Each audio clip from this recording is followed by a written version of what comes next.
皆さんこんにちは、オッキーです。ニューヨークは今日も寒くてマイナス2度。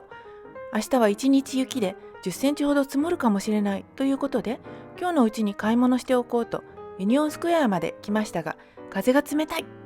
そんな寒いニューヨーク、コロナの影響で今はまだレストランの屋内での飲食が平常時の 25% までと厳しく制限されています。そんな中、なんとかお客さんに来てもらおうと、レストラン側もあれこれ工夫して、こんな風に屋外席を設けています。ここには12月にうちの子供たちとラーメンを食べに来ました。そういえば外食ってそれ以来ないかも。歩道側は完全にオープンなので換気はバッチリです。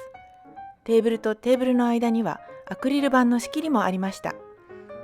注文も支払いもタブレットでできるようになっていたので、店員さんとの接触も最小限工夫されているなと感じました。お店によって屋外席のブースは様々です。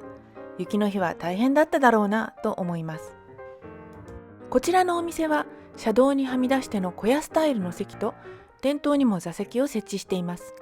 ここもオープンスタイルに仕切り板あり、これならまあ安心です。こちらの席には傘のような形のヒーターも置いてありました。人気のお店らしく、休日にはこれらの席も満席となっていました。でも中には四方をビニールやアクリル板ですっかり囲んでしまっていて、あまりというか全然屋外席の意味をなさないようなところもあります。こちらもビニールでぴっちりと囲ってありますね。どうなんでしょう。さて話は変わって、今日は石鹸を作りました。そう、実は私、数年前から自作の手作り石鹸を使っているのです。材料の大半はオリーブオイル。全体の 72% をオリーブオイルが占めるマルセイユ石鹸とも呼ばれるタイプのものです。手作り石鹸の良さは何といっても原材料がすべてわかること。不要な添加物は省いて自分好みにアレンジすることも可能です。私はお友達に作り方を教えてもらいました。お菓子作りと似ているところもあり、とても楽しいのですが、薬品を扱うので注意も必要です。石鹸用の方は前は牛乳パックなどを利用していましたが、こちらの型を使うようになってからはより綺麗な形に作れるようになりました。材料はオリーブオイルの他はココナッツオイル、パームオイル、シアバター、そして喧嘩反応を起こさせるための火星ソーダです。喧嘩といっても戦うわけじゃなくて、石鹸にするための化学反応のことですよ。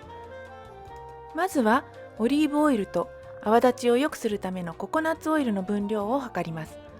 ほんとお菓子作りみたいですね。ココナッツオイルの大瓶もコスコで購入しました。石鹸の溶け崩れを抑えるためのパームオイルも入れます。オイルは湯煎で適温になるまで温めます。火星ソーダを作るために精製水を測ります。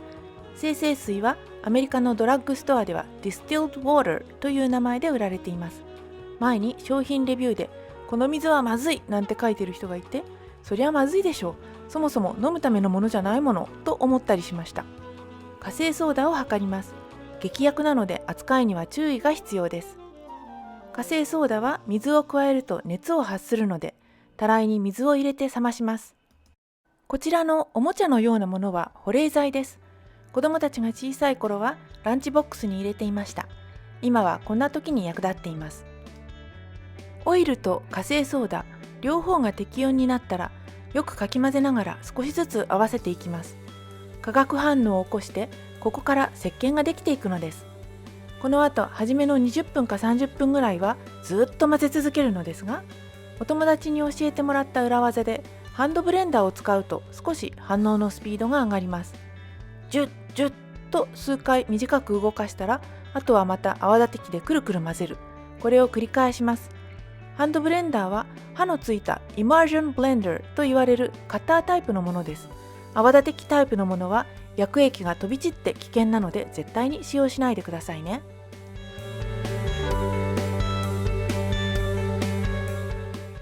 途中でオプションとして加えるシアバターを用意します。レンジで軽く温めて溶かしておきます。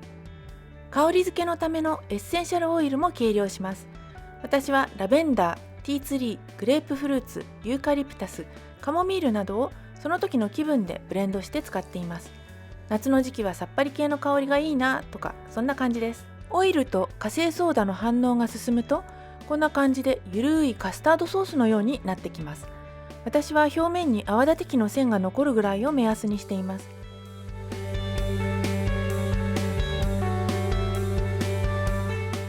ここで先ほどのシアバターとエッセンシャルオイルを加えて、またよく混ぜれば石鹸液の完成です。画像だけ見ると本当にお菓子を作っているみたいですよね。味見はできませんので気をつけて。では型に流し込みます。本当にプリンか何かを作っているみたいです。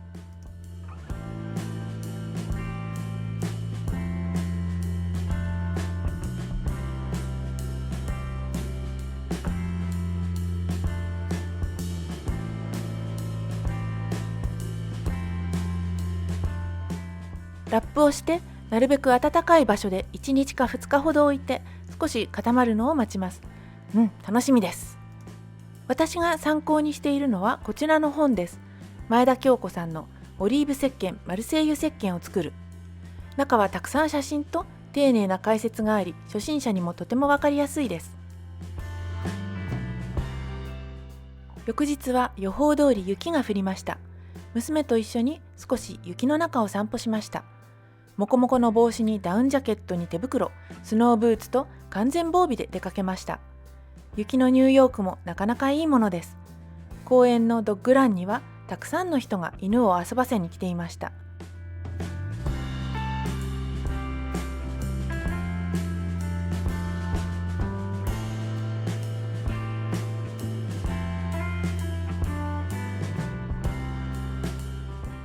犬は喜びには駆け回りって歌の通りですね。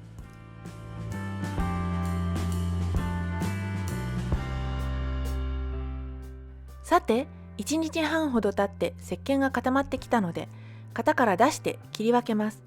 底板を置いて枠を押し下げて出します。